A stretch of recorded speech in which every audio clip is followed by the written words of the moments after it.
Today is a great day. God woke you up. That alone means something. And if you're hearing this, it's about to get better. This is built, not felt by the Rise Code. Let's build together. Let's rise together. Let's get into it. I want to start with a parable that changed how I understand work, faith, and the invisible foundation beneath everything you're building. It's the parable of the sower.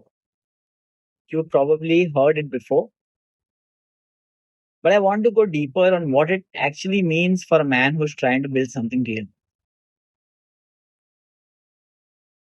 A farmer went out to sow his seeds.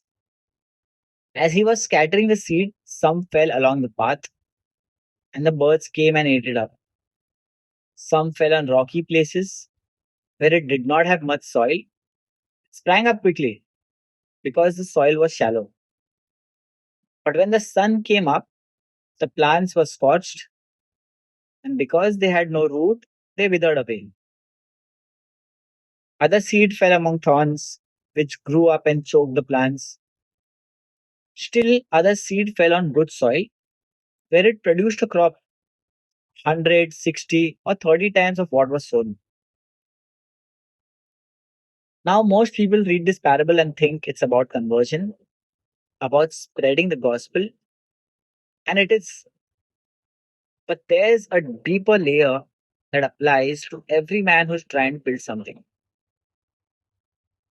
The parable is not just about the seed, it's about the soil. Here's what I realized: you can have the best seed in the world, you can have the perfect plan, the perfect idea, the perfect strategy. But if the soil is not prepared, nothing grows. The farmer doesn't just throw seed randomly, he prepares the ground, he removes the rocks, he clears the thorns, he tills the soil, he makes it ready.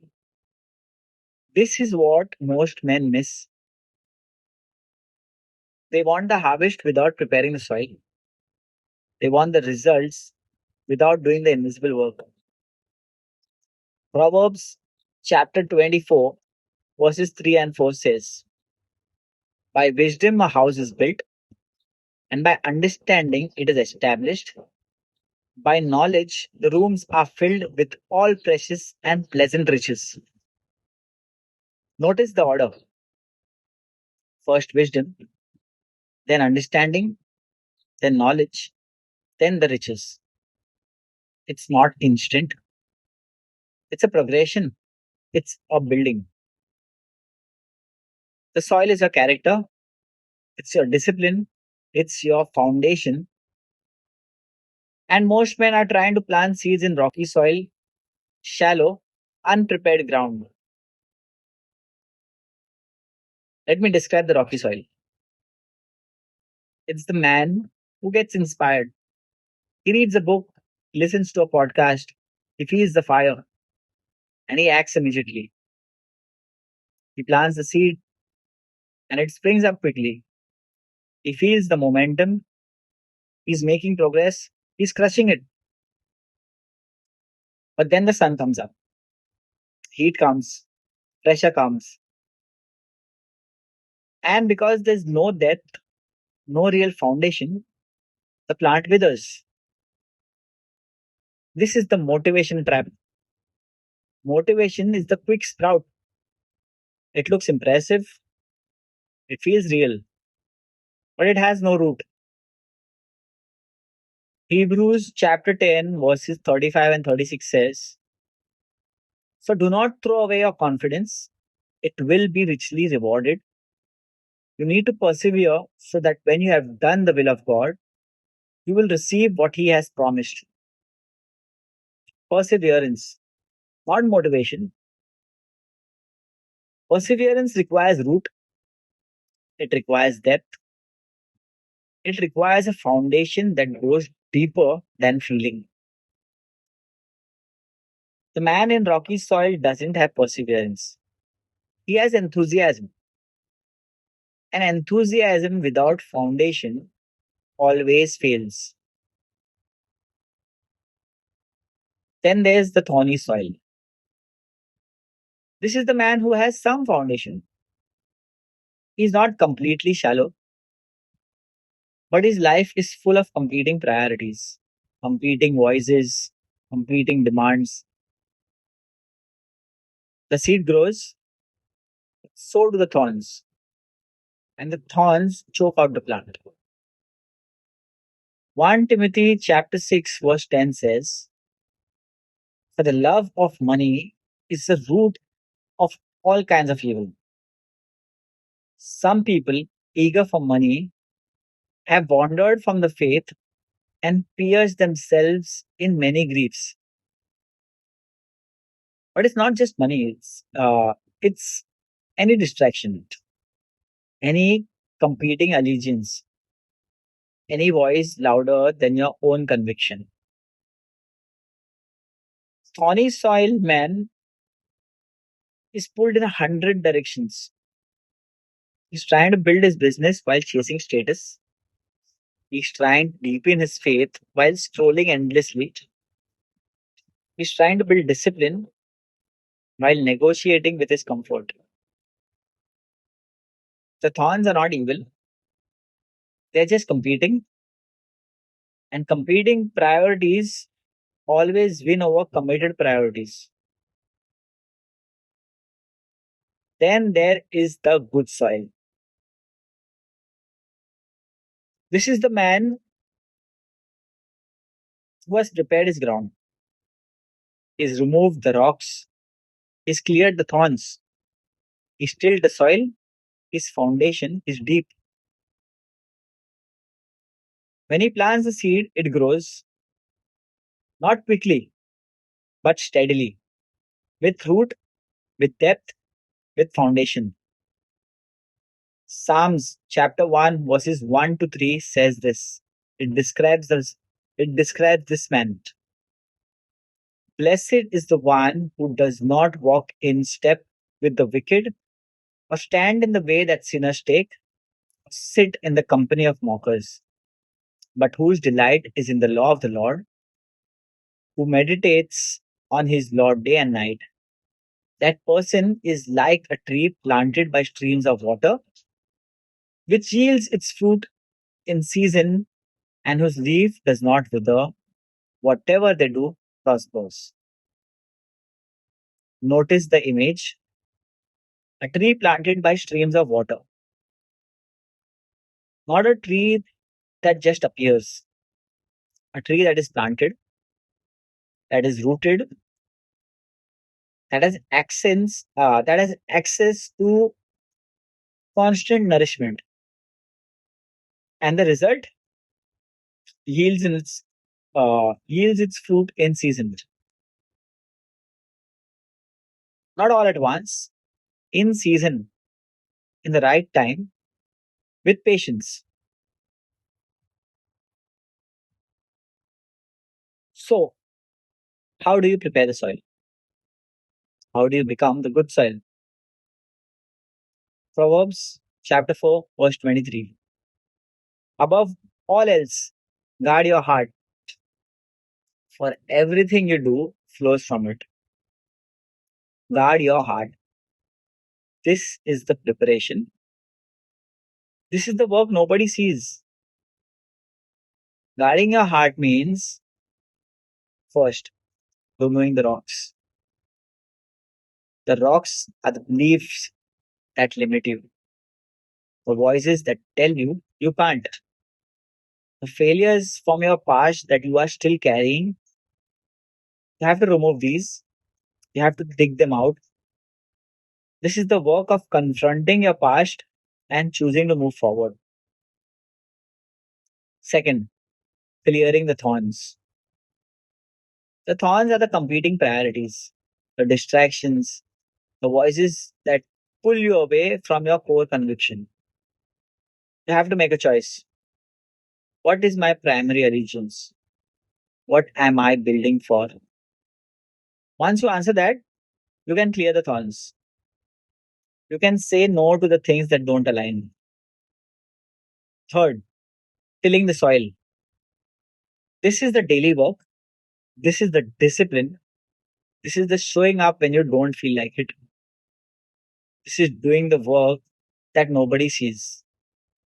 This is the 4 a.m. wake up, the workout when you're tired, the work on your craft when there's no payoff yet. This is the preparation and it's invisible. Nobody sees it, nobody celebrates it, nobody gives you credit for it. But this is where everything real is built.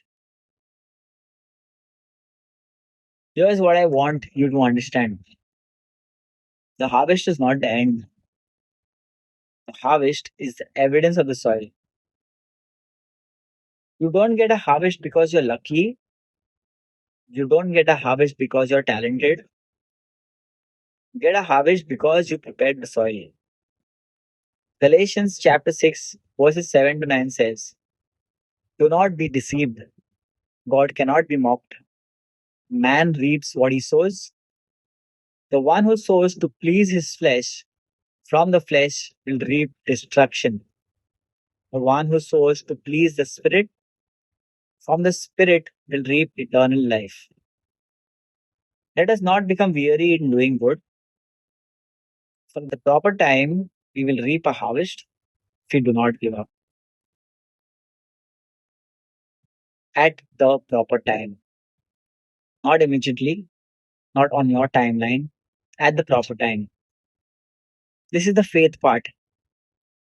This is where most men fail.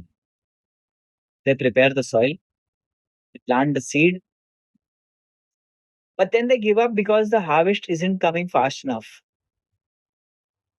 They don't understand that the harvest is already happening. It's happening in the soil, it's happening in the root system, it's happening in the foundation that's being built beneath the surface. Visible harvest is just the evidence of invisible work. The parable ends with this: still other seed fell on good soil where it produced a crop 100, 60, or 30 times of what was sown. The sower doesn't know which seed will land on good soil. He just keeps sowing. He trusts that some will land on good soil. He trusts that the harvest will come. This is the faith of the sower, not blind faith, but faith rooted in understanding. Faith rooted in knowing that if you prepare the soil and plant the seed, harvest will come. Ecclesiastes chapter 11, verses 4 to 6 says this: whoever watches the wind will not plant, whoever looks at the clouds will not reap. As you do not know the path of the wind or how the body is formed in a mother's womb, so you cannot understand the work of God, maker of all things. Sow your seed in the morning, and at evening let your hands not be idle, for you do not know which will succeed, whether this or that, whether both will do equally well.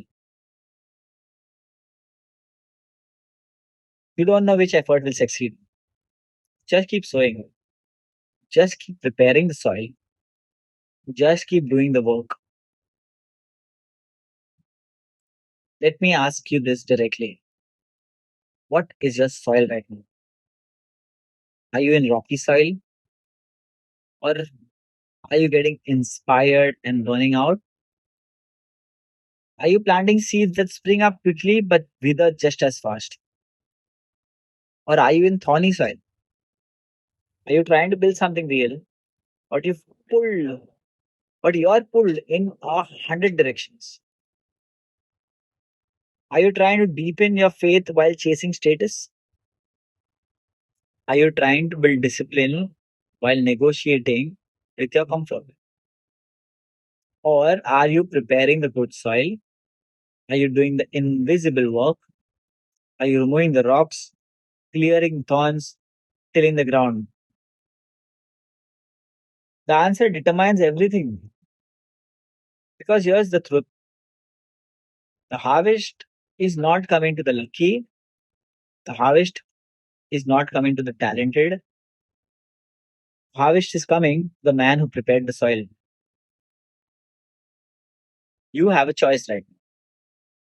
You can keep planting seeds in rocky soil, you can keep hoping for a harvest without preparing the ground, you can keep getting inspired and burning out, or you can make a different choice. You can decide that you're going to prepare the soil. You can decide that you're going to do the invisible work. You can decide that you're going to guard your heart, remove the rocks, clear the thorns, till the ground. It won't be fast. It won't be glamorous. Nobody will celebrate it. Nobody will see it. But the harvest will come. At the proper time, the harvest will come. Proverbs chapter 22 verse 3 says, prudent see danger and take refuge. The simple keep going and pay the penalty. The prudent man prepares. He doesn't wait for the crisis. He doesn't wait for the motivation to fade. He prepares the soil now. You are the sower. Your life is the field. Your discipline is the soil. Your faith is the seed. The question is not whether you can succeed. The question is whether you are willing to prepare the soil. Because the harvest is already waiting. It's waiting in the good soil. It's waiting for the man who's willing to do the invisible work. So prepare the soil, remove the rocks, clear the thorns, till the ground, guard your heart, do the work nobody sees, and trust that at a proper time, the harvest will come. This is built, not felt by the rice board.